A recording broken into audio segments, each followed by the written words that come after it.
여러분, 우리나라도 참 외세의 침략을 참 많이 받았습니다. 몽골족의 침략, 청나라, 일제 시대, 많은 침략을 받았습니다.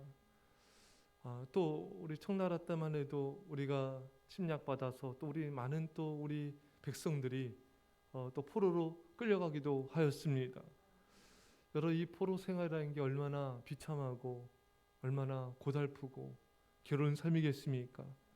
이스라엘 백성도 참 침략을 또 많이 받았죠. 그래서 바벨론에 의해서 이제 유다가 멸망하게 되고 또 많은 사람들이 또 바벨론의 포로로 끌려가게 되지 않았습니까?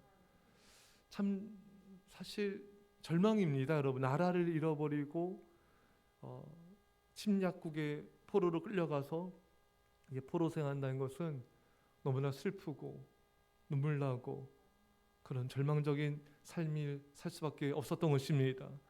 근데 오늘 하나님께서 그런 이스라엘 백성들에게 뭐라 말씀하십니까? 오늘 본문에 만군의 여호와 이스라엘 하나님께서 예루살렘에서 바벨론으로 사로잡혀가게 한 모든 포로에게 이와 같이 말씀하시니라. 여러분, 하나님은 포로된 이스라엘 백성들에게 말씀해 주셨어요.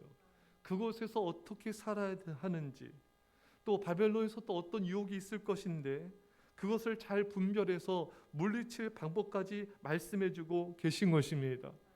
비록 이스라엘 백성들 그들 자신의 우상 숭배와 또 죄악으로 말미암아서 바벨론 포로로 끌려갔지만 하나님은 여전히 그들을 사랑하셨습니다. 그들을 포기하지 않으셨습니다. 그들의 삶을 지도해 주셨습니다.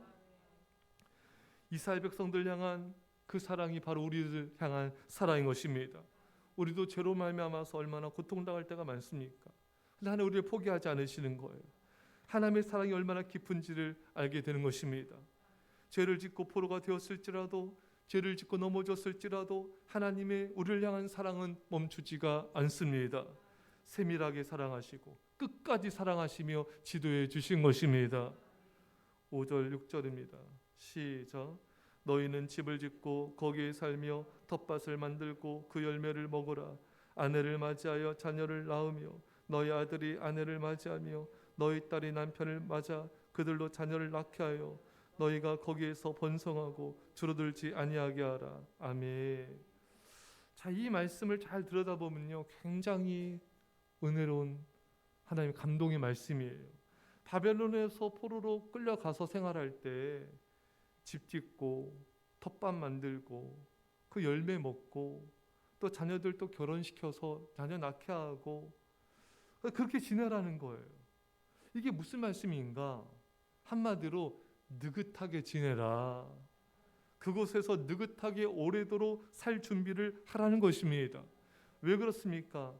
바벨론에서 1, 2년 지낼 것이 아니라 70년 동안 지내야 하기 때문인 것입니다.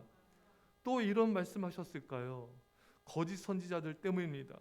거짓 선지자들은 바벨론에서 빨리 돌아올 것이다, 이런 거짓 예언을 하고 있었기 때문인 것입니다. 그래서 예레미야 28장 3절에 보면요, 내가 바벨론의 왕 느부갓네살이 이곳에서 빼앗아 바벨론으로 옮겨간 여호와의 성전 모든 기구를 2년 안에 다시 이곳으로 되돌려 오리라. 아멘. 자, 이런 하나냐, 이런 거짓 선지자가 빨리 돌아올 거다, 2년 만에 돌아올 거다, 그렇지 않죠, 여러분. 하나님의 뜻은 그것이 아니었습니다. 이런 거짓 선지자들이 자꾸 바벨론에서 빨리 돌아온다는 거짓 예언을, 거짓 희망을 주고 있는 것입니다. 자, 여러분 보십시오. 바벨론이 침공하기 전에는 이 거짓 선지자들은 바벨론 침공하지 않을 것이다, 우리는 멸망하지 않을 것이다, 다 거짓이었죠. 바벨론 침공했습니다. 포로로 끌려갔습니다. 이제 포로로 끌려가니까 또 거짓 희망을 주고 있는 것입니다. 빨리 돌아올 거다, 2년 만에 돌아올 거다. 그렇지 않습니다.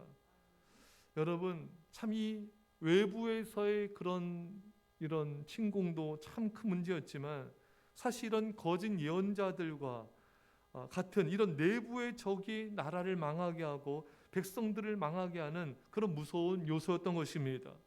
거짓 예언자들은 백성들을 위하는 척했지만 실상은 이런 거짓된 말씀 선포를 통하여 백성들을 굉장히 위험에 빠뜨렸고 또 망하는 길로 인도를 하였던 것입니다.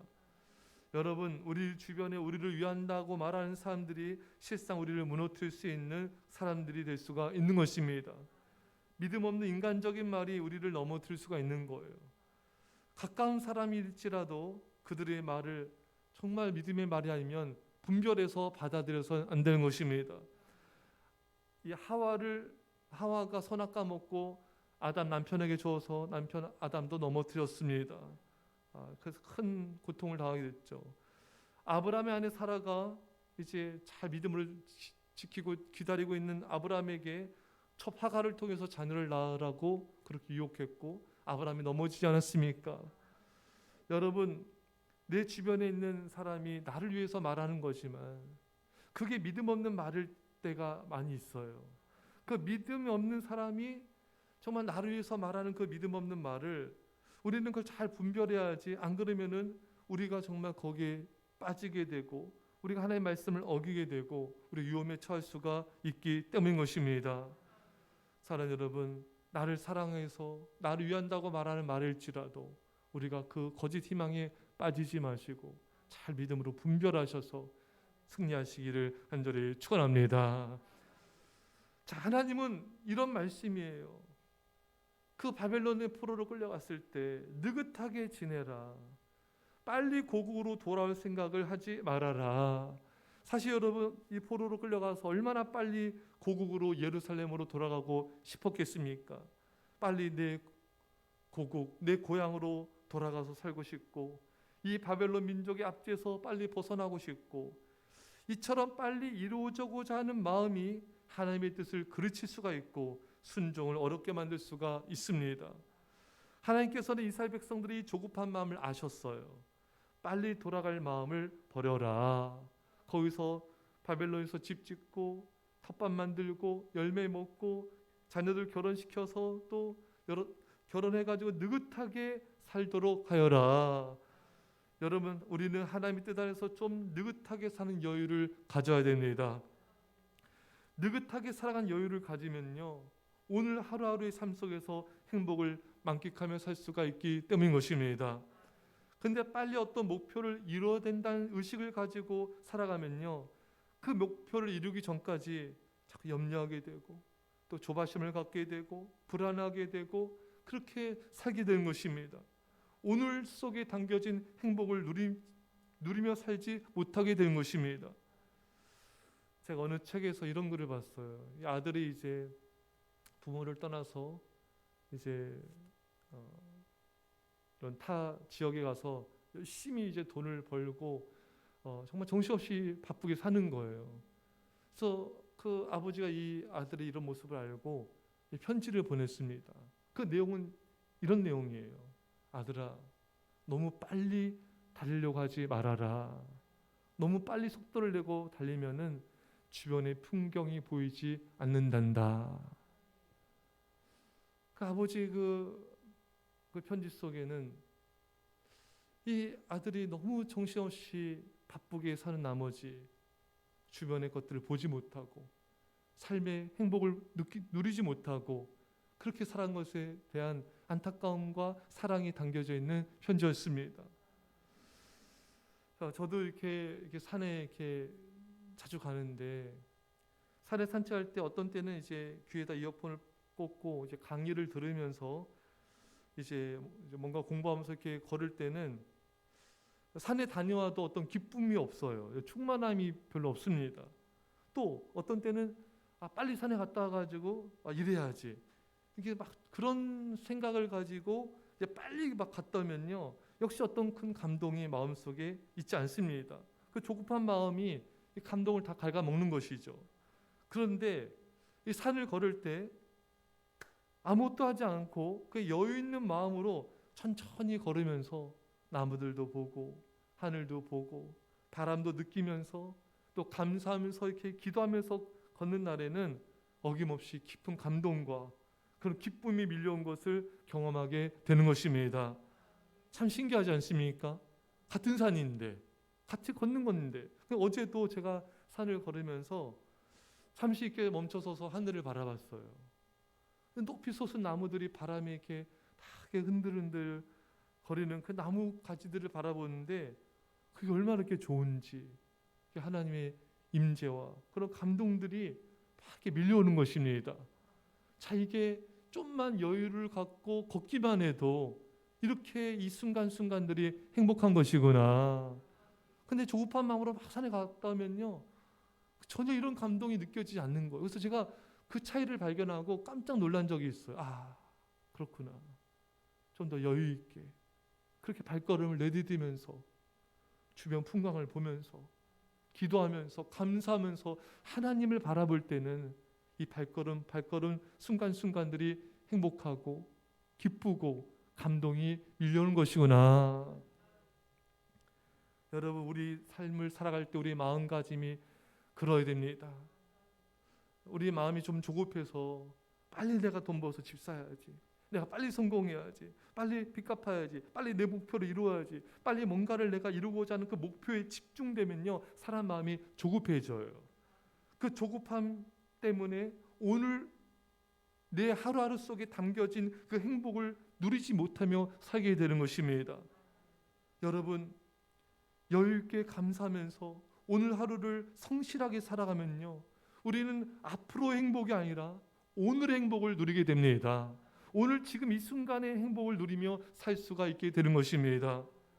사랑하는 성도 여러분, 인생을 너무 타이트하게 급하게 삶을 살아갈 필요가 없습니다. 그럼 나중에 후회하게 돼요. 아, 성공과 돈을 위해서 내가 그렇게 열심히 달려왔는데 몸에 질병을 얻고 나서는 내가 이렇게 앞만 바라보고 이렇게 건강도 돌보지 않고 이렇게 살았을까, 이렇게 후회하는 사람들을 또 많이 보게 됩니다.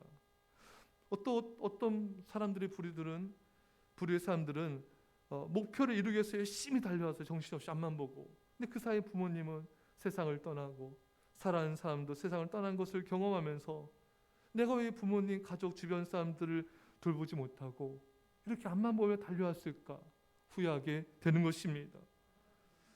또 부류의 사람들은 바쁘게 열심히 살아서 뭔가 목표를 이루었습니다. 근데 그 다음에는 깊은 허탈감이 찾아오는 거예요. 내가 무엇을 해서 이렇게 분주하게 열심히 살았을까 후회하기도 하는 것입니다.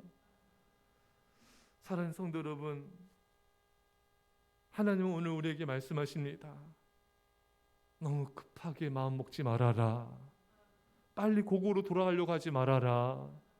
네가 있는 그곳에서 집도 짓고 텃밭도 가꾸고 열매도 먹고 결혼도 하면서 느긋하게 여유 있게 살아라. 사랑하는 성도 여러분, 우리 삶에 좀 여유가 필요합니다. 급할수록 여유를 가져야 돼요. 힘들수록 오늘 하루의 행복을 놓치기가 너무 쉬운 거예요. 그래서 오늘 힘들고 어려울수록 하나님을 바라보면서 감사하면서 오늘 하루하루를 기뻐하고 내 삶의 순간순간 속에 있는 하나님의 그 은혜를 감사하며 감동을 받으면서 우리는 살아가야 되는 것입니다. 자꾸 내일의 목표를 바라보면 오늘이 없어지는 거예요. 자꾸 내일의 어떤 목표를 향해서 달려가면요, 오늘 지금 이 순간의 기쁨과 행복을 우리는 잃어버리게 되는 것입니다. 사랑하는 여러분, 우리 삶은요, 오늘만 있는 거예요. 내일도 오늘의 또 다른 이름에 불과합니다. 삶은 오늘의 연속이에요. 오늘 행복을 잃어버리면 우리는 삶의 행복을 누릴 수 없습니다. 자꾸 사람들은, 많은 현대인들은 내일 앞으로의 목표를 향해서 정신없이 달려가고만 있는 그런 경향이 있습니다. 사랑하는 여러분, 아닙니다. 오늘 행복하십시오. 오늘 내가 주님과 동행하면서 내가 오늘 삶의 여유를 갖고 매 순간순간에 하나님 임재를 경험하면서 그렇게 하나님 안에서의 여유와 느긋함을 가지고 오늘 행복을 누리며 살 수 있기를 간절히 축원합니다. 기도하겠습니다. 사랑의 아버지 하나님, 죄악으로 말미암아 넘어진 이스라엘 백성들을, 우리들을 포기하지 아니하시고 찾아오셔서 말씀해 주시고 말씀으로 지도해 주시고 유혹들을 피하라고 말씀해 주시니 감사합니다. 하나님의 사랑에 언제나 감사하며 그 사랑으로 승리케 하여 주옵소서. 하나님 아버지, 우리 삶 속에서 아버지 내일의 목표 때문에 분주하느라 우리의 마음이 조급하느라 오늘 하루하루의 삶의 순간순간 행복을 잃어버릴 때가 많았습니다.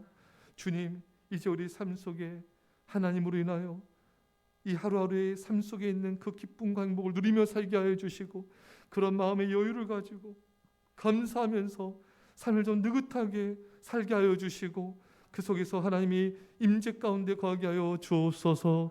감사드리며 예수님의 이름으로 기도합나이다. 아멘.